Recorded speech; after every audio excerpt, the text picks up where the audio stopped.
अस्सलाम वालेकुम, कैसे हैं उमर आप? वालेकुम सलाम, मैं ठीक हूँ निम्रा, आप कैसी हैं? अल्हम्दुलिल्लाह। अच्छा, आज हम लोग बात करेंगे एक पाकिस्तान के फास्ट बॉलर के बारे में, जो एक स्विंग बॉलर भी रह चुके हैं हमारे पास मोहम्मद आमिर, जिन्होंने बहुत से बैट्समैन को पिच पे डरा के रखा है एक टाइम पे और मेबी उनका एक टाइम ज़ोन आया था जिसमें उनको थोड़ा-सा डाउन भी देखा हमने। लेकिन उसके बाद जब वो आए तो उन्होंने बहुत अच्छी बॉलिंग से पाकिस्तान को एक इंटरनेशनल लेवल पे खेल के दिखाया। तो एज़ अ व्यूअर आप क्या राय रखते हैं मोहम्मद आमिर के बारे में कि उन्होंने किस तरह की कारकर्दगी की है टी20 मैचेस में या फिर उस तरह की जो सीरीज़ में वो इंटरनेशनल लेवल पे जाके बाहर खेलते हैं लीग्स वगैरह, उनका अदाद-ओ-शुमार किस तरह से उनकी बॉलिंग को मुतासिर कर रहा है?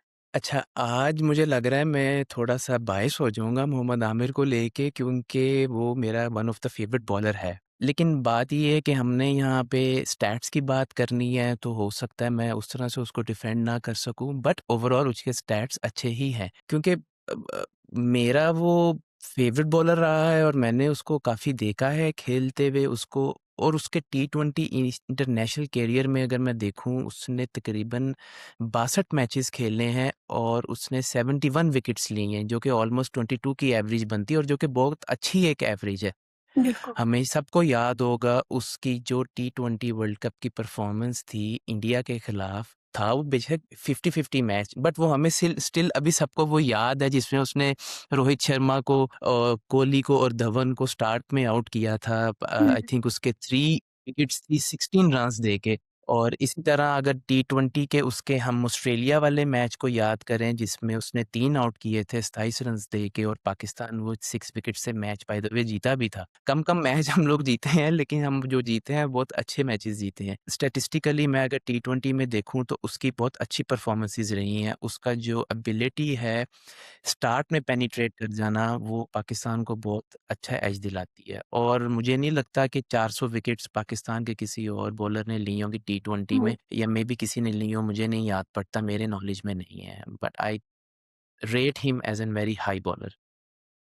समर हम लोगों ने देखा कि जो बड़े-बड़े बॉलर्स होते हैं, इनकी ना कोई एक अपनी स्ट्रॉन्ग एरियाज़ होते हैं, जहाँ पे वो हुँ, हुँ, बॉलिंग करके उन स्ट्रॉन्ग एरियाज़ में खुद को डिफेंड कर हुँ, सकते हैं कि हुँ, हाँ, ये हुँ, हमारे स्ट्रॉन्ग एरियाज़ हैं। तो आपको क्या हुँ, लगता है कि हुँ। मोहम्मद आमिर का ऐसा कौन-सा स्ट्रॉन्ग एरिया है, जो उनकी बॉलिंग को और ज़्यादा हमारे लिए अच्छा बनाता है या फिर किस तरह से वो जो-सा उनके लिए अपने लिए मौसर साबित होती है, वो स्ट्रॉन्ग एरिया? ऑब्वियसली उसका स्ट्रॉन्ग एरिया उसकी जो स्टार्ट में बॉलिंग इन और आउट करना और अर्ली स्विंग करना और लेट स्विंग करना दोनों चीज़ें उसको बहुत अच्छा बॉलर बनाती थी। हुँ, इसी तरह अगर हम उसकी इसी कैपेबिलिटीज़ को देखते हुए अगर हम उसकी देखें न्यूज़ीलैंड के साथ जो टी20 मैच था पाकिस्तान का उसने बहुत ज़बरदस्त बॉलिंग की विकेट्स बेशक 4 लीं फिर भी बहुत अच्छी हैं बट उसकी अगर हम वो बॉलिंग को रेट करें वो आउट क्लास थी। उसमें उसने दोनों इन और आउट बॉलिंग करके उनके जो टॉप ऑर्डर बैट्समैन थे उनको फँसाया हुआ था और पाकिस्तान बहुत कन्विंसिंगली जीता था। उसकी हुँ, इकॉनमी कम थी बट मैं समझता हूँ कि उसको जो पावर प्ले के अंदर एज होता है और ख़ास तौर पर अगर आप नोट करें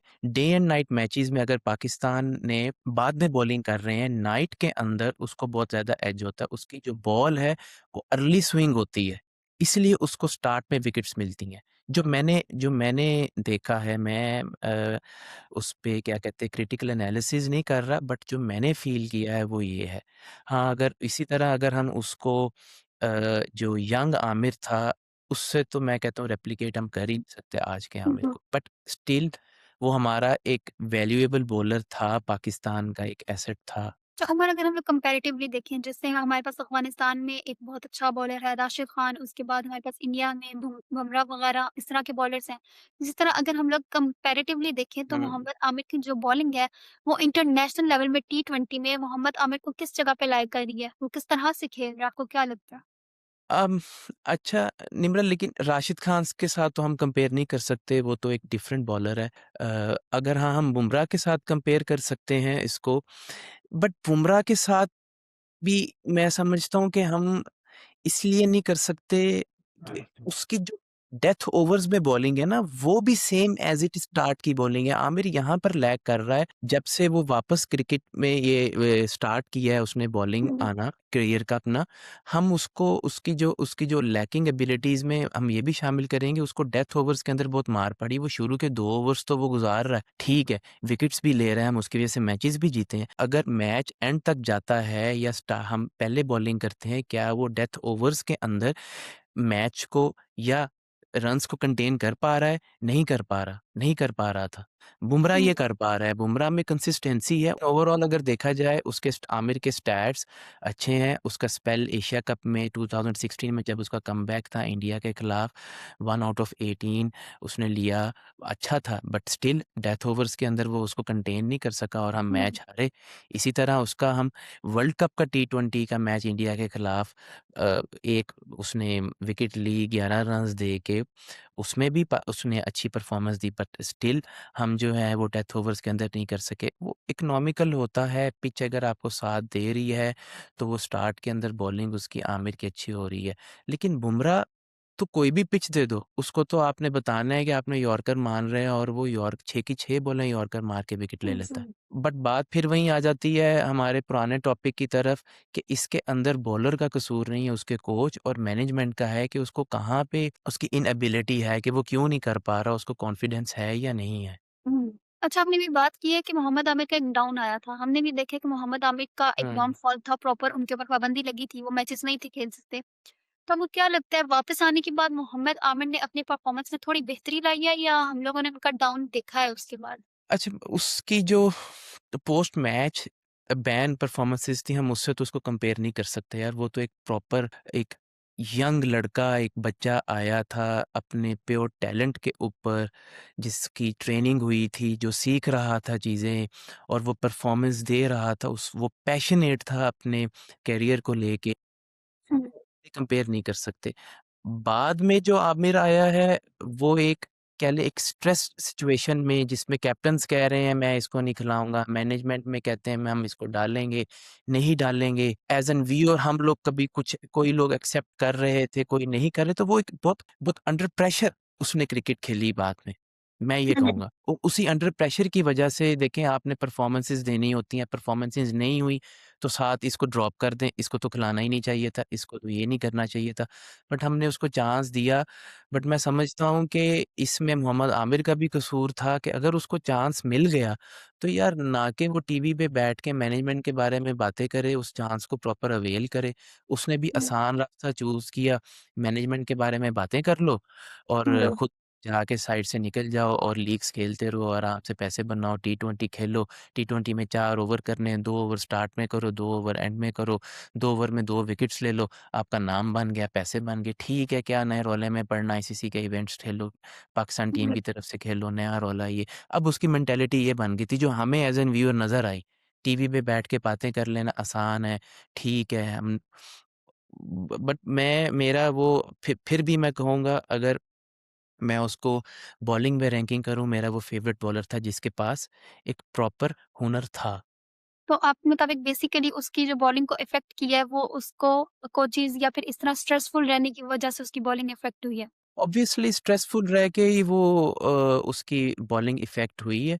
अदरवाइज़ तो जब वो आया था तो उसको चांसेस मिले। फिर देखें ना हमारी अ बात फिर आगे निकल जाएगी। हम अगर ये देखें कि हमने ये कहा जी आमिर बैन हो गए। अच्छा जी लेफ्ट आर्म हमें बॉलर चाहिए। हम उसके बाद कितने लेफ्ट आर्म बॉलर लेकर आ गए। मुझे 2 की तो नाम भी मुझे याद नहीं जी शाहीन भी जिनमें से एक है।